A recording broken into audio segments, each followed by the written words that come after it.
playground. Hooray!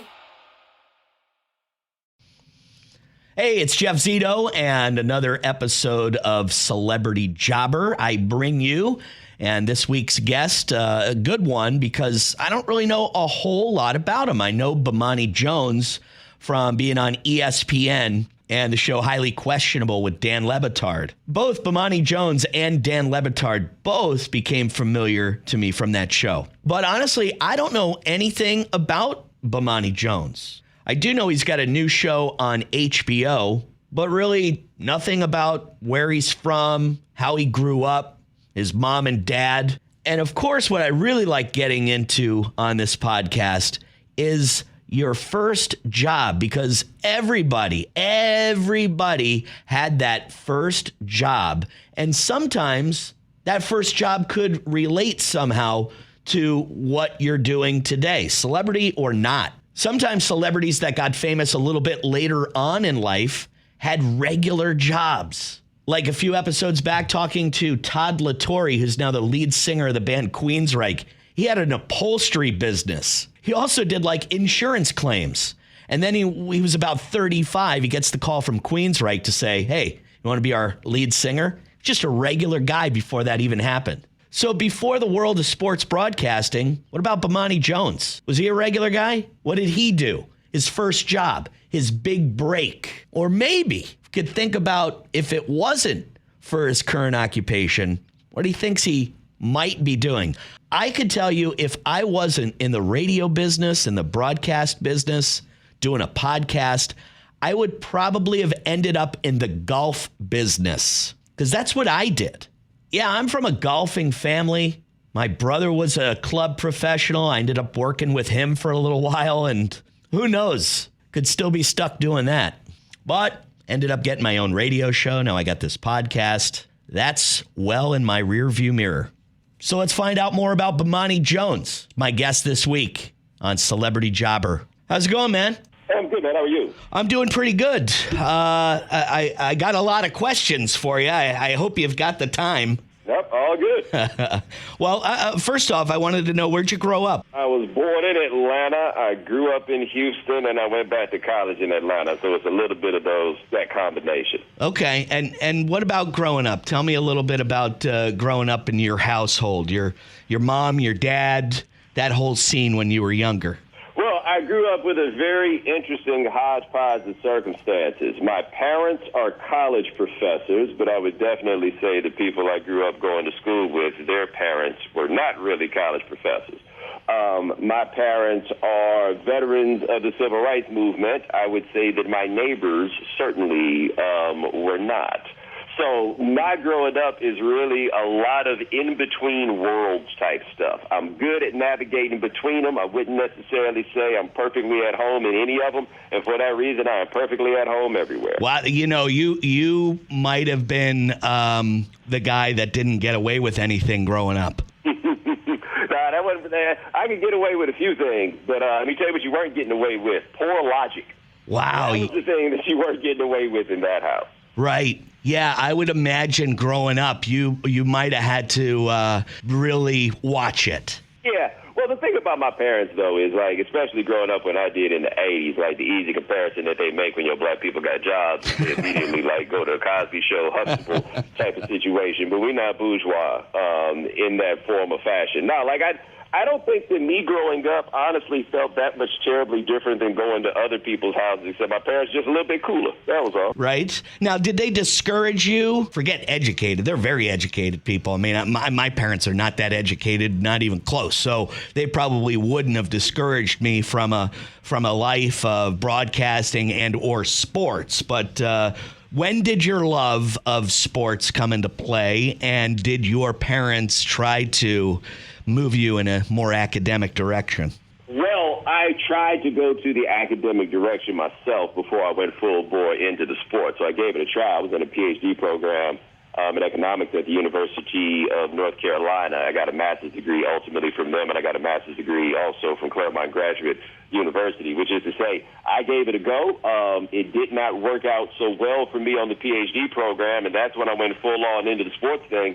And there was never any level of discouraging me from it, A, because they saw that I was really into it, and B, I think they thought that I was good at it.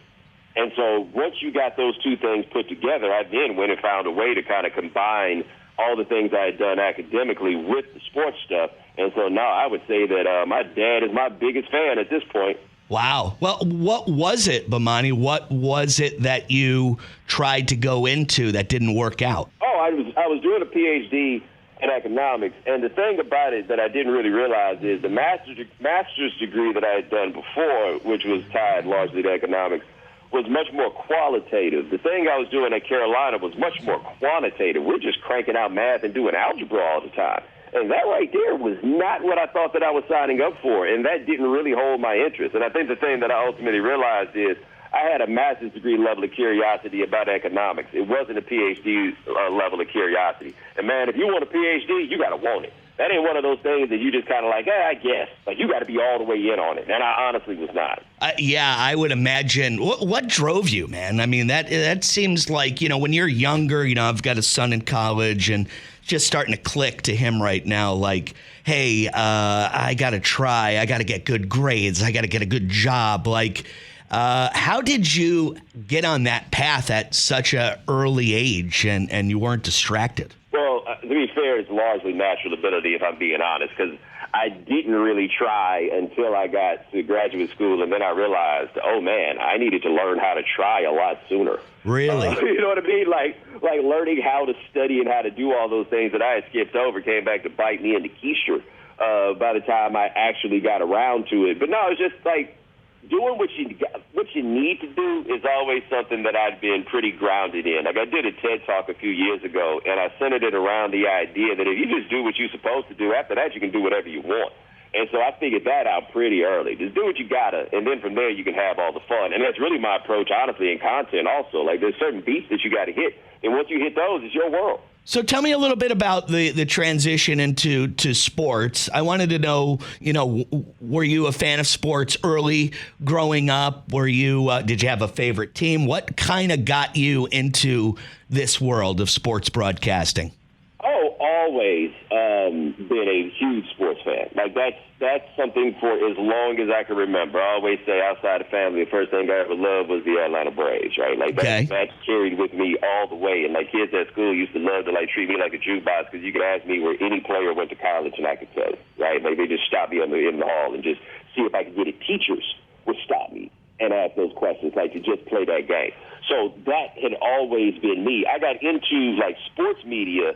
A buddy of mine met the great Ralph Wiley, who was, for my money, the best sports writer ever, at Brookside. And I made the acquaintance with him, and I never pushed him for any, I just wanted to talk to him. Like, I just felt like it was so special just being able to ask him stuff. And then one day he sent me something about a story, and I'll never forget because I was copied on it with Michael Wilbon, which to me was just a crazy thought. Like, this is like 2003, 2004. And I sent him my thoughts on the story and was like, well, if you want to write something about it, I know some people that can help you. And then the next day I got an email from the editors at ESPN.com who said, hey, Ralph says you can write this. So, kind of different, though, isn't it, Bomani? Like when you start is that how ESPN does it, or a lot of the outlets do it, like where you'll start off in the quote unquote journalism side, and then you're a good writer, you got good ideas, and then they'll see like, oh, this guy's got a personality, let's put him on camera. Is that how it works?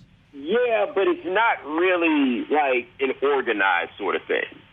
Like what typically winds up happening is some producer on some show reads something you did and is like, hey, let's have this person on the show to talk about this, but having writers on television is a bit of a roll of the dice. Okay. Right? And so you get on, and then if they like you, and then another producer of another show sees you, and then they call you, and then you start getting on. But see, then it could be interesting. You mess around and go on vacation for a week, and they forget about you in their rotation of calling people, and then they don't hear from you anymore. Right. So it's not really like there's somebody on high that says, hey, we've got to put this guy on television. It's really individual producers then wind up making decisions about who they put on their shows, and then it goes from there. Like I do a lot of stuff for CNN. You mess around and do one CNN show, the next thing you know, you got calls from 3 CNN producers. Right. CNN earlier. Fascinating stuff, man. Do you ever think about if it wasn't for you doing this? And I want to talk about your new HBO show here in a minute as well. But if it wasn't for you being in this world of sports broadcasting, what do you think you'd be doing? Well, I started off as a music critic, interestingly enough. And I love doing that more than anything else. Like I always say, I'll do music stuff for free. The problem is that's what they ask you to do. Yeah. They ask you to do it for free. Like that is the issue. I think at this point now, though, if I wasn't doing the things that I'm doing now, I'd probably be trying to get into the documentary film space. Like I'm very intrigued by the idea of telling stories in that way. Like that would be the thing that I would probably want to do. What do you think your big break was? Was it that meeting with Michael Wilbon? What do you think, was it a certain series of events that kind of gave you your big break when you first got on ESPN? That's interesting because I've had a lot of things that seemed like big breaks at the time. Like these little things pop up. Like I lived in Durham, North Carolina during the Duke lacrosse situation, and I was getting on TV for that. Like first time I did ESPN TV was off of that with Bob Lee. That felt like a big break. But I'd say the biggest one, like the one that was certainly the most impactful and carried to more things, would definitely be doing Around the Horn. Like Around the Horn is the second highest rated studio program on ESPN, and the thing about it is it confers an immediate credibility because all the people on Around the Horn are so credible. Like I know it's easy to kind of see Woody Page and see him do all the jokey joke type of stuff, but that is an accomplished, brilliant man. And being on the show with those people who were the top newspaper columnists in the country and being treated as a peer, that changed everything. Dan Le Batard, for me, I became really familiar with Dan Le Batard. And that was big. Do you still do stuff with him? Do you still talk with him? I haven't done anything with Dan in a while, but we've got one of those setups. Like we did that television show together for 4 years that did so much for both of us that there's always going to be a connection between the two of us. I guess we just busy people with busy lives and a lot of things come up. Right. But Dan came through for me in ways that really are kind of hard to describe and at a time where it was incredibly important. And the thing I always say about Dan is that show used to be called Dan Le Batard is Highly Questionable. He took his name off of the marquee and shared space with somebody who was of similar talent than him, right? Like that show didn't exist on a hierarchy. And there aren't a lot of people who are in the space of Dan Le Batard who would be willing to do something like that for somebody younger in the way that he did for me. And that's something I'll always be just incredibly appreciative of. That is pretty cool. I did not know that at all. Bomani Jones, tell me a little bit about this show on HBO because I'm always a fan of their programming, their sports programming, all of the above. But tell me a little bit about your new show. We had our first episode on Friday, January 20th, and we will air on Friday nights at 11 o'clock immediately following Real Time with Bill Maher on HBO and HBO Max.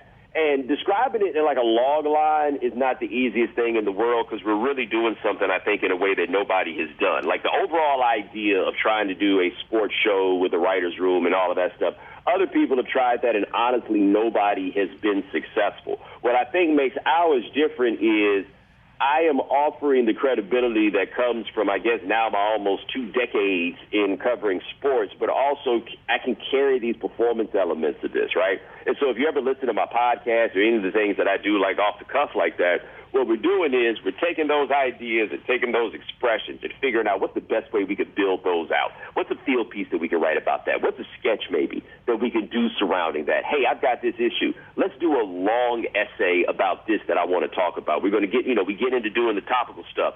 And so it's called game theory, so people think it's like can easily think it's like homework. But right. It's not that. Like nobody wants homework, and I'm not trying to give it to them. I am going to give you smart stuff, but I'm going to have a good time while I'm giving you the smart stuff. So episode 1, for example, our long essay was about LeBron James and the idea of NBA player empowerment and how we've been saying about player empowerment for so long that we never stop to actually think about it. And when you look at it, the players don't actually have any power at all. And so we take about 10 minutes to run through that idea. Those are the kinds of things that we're doing. But again, I have no interest in making this something that's hard work for you. I'm making a show for people to enjoy. A little bit of a think piece, though, correct? Oh, no, they're thinking, right? People don't mind thinking. People don't like school. Right. You know what I mean? Right. When you think about like a guy like Dave Chappelle, for example, Dave Chappelle's work at its best is incredibly thoughtful. but you got to make the thinking part fun. Right. That's what it is. So, yeah, I'll do the think piece. I have no problem doing the think piece. Everybody's doing think pieces. Some people just aren't that good at think pieces. Right? But very often, the people who are doing the think pieces aren't that good at funning. Right. And I'm trying to do the funning part, too. That's definitely one of the problems that smart people have. But you don't. A big fan of HBO and their sports programming, like I told you. Bomani, what was your first job? Do you remember your very first job? Oh, yeah, my first job. I was bussing tables at the Fuddruckers by Willowbrook Mall in Houston. And how old were you there? I was 16, and the man made me feel good. He paid me $4.80 an hour rather than the minimum wage of $4.75. Wow. Do you think that shaped you in any way? Do you ever take anything you learned from that job with you today? Yeah, absolutely. And the thing was, for me, I did not have a lot of experience with, for lack of a better term, like adults who work those kinds of jobs. Right. You know, like my parents were professors. I was always going to go to college. Like these were the things for me. And a lot of like the grown-ups that I knew were all people around colleges and stuff like that. You know, like those are the grown-ups that I knew. I got a much different understanding of the human experience when I'm seeing these dudes who came in at 4 o'clock after they came in from their other job that they were at 6 o'clock in that morning and putting in that grind and just like that's like the biggest thing that I got from it, because I've had a good fortune, and I think that this is a really underrated part, is that American life is very segregated, but the two biggest segregations that people don't think about, one of them is language, but that's not what I'm talking about now. The other one is class, like money stuff. People tend to hang around people who got the same kind of money that they do. And that really, like, limits your thinking about the world. Like people say about I live in New York City, and how you view New York City has a lot to do with how you get around New York City. If you get around New York City and taking cars everywhere, the city looks much different to you than when you take the subway. And so what I have been fortunate in is, like, the kids that I went to school with were not from the same class background as I was, for example. So I got to see that. But that job at Fuddruckers let me see what the life was for the grown-ups, right, for the adults, what their lives were. And to really get, man, that a lot of these people that folks out here wagging their fingers at, they out here working hard as hell and not getting nothing for it. Bomani Jones, thank you so much. Big fan, and thanks for taking the time out. Hey, no problem, man. You have a good day. There you go. Bomani Jones. Great story, man, and pretty interesting facts there. His very, very intelligent parents, both college professors. Not only did I get away with stuff, I did things that to this day they still don't know about. Bomani Jones, probably not the case with his highly intelligent parents. And that's what I was thinking, with having, scholars for parents and, hey, mom, dad, I want to go in the world of sports broadcasting or sports journalism. I would kind of think they would be like, maybe let's go into a different direction. But he said they were supportive. They were supportive. He's a really smart guy, of course, going to get his PhD. He figured that's not something that you just do. You've got to be all in. And he figured out when he was in grad school that he wasn't all in. So PhD probably not going to be for him. Went into the world of journalism as a writer, a music writer. And I thought that was pretty cool. And I'd probably say if Bomani Jones wasn't a sports broadcaster, have his own show on HBO, his radio show, talking about sports, I do think music journalism could have been something that he ended up doing because the love, he just said it too. I would do this for free. Unfortunately, when you do something, you have to get paid for it. So but I do see the love of, writing about music. So maybe that's what he would have gone into. He says that if it wasn't for sports broadcasting, he'd like to get into the world of documentary. But I don't know if he would have had that opportunity to get into the world of documentary if not for his current career in the sports journalism / sports broadcasting occupation. How about his first job? His first job, bussing tables at Fuddruckers, which taught him something. It taught him that the people coming in to work that shift with him at 4 o'clock. They weren't just kids like he was. Maybe some of them were, but some of them were older people that had another job that they were coming from. So it kind of taught him a little bit about work ethic and the hustle, and talking about different classes of people, how the world is divided by class. How he mentioned if you're taking a car around New York City, you see the world differently than somebody taking the subway. Pretty intelligent, really, really smart guy. Got a lot out of this. I thought it was really cool. You know, he said his big break, happened to be getting that slot as a regular panelist on ESPN's Around the Horn. That was a big show. But I also think part of his big break was, meeting Michael Wilbon and then quite possibly joining up with Dan Le Batard as the co-host of that show, Highly Questionable. That's when Bomani Jones got on my radar. Bussin' tables. It's my first job, too.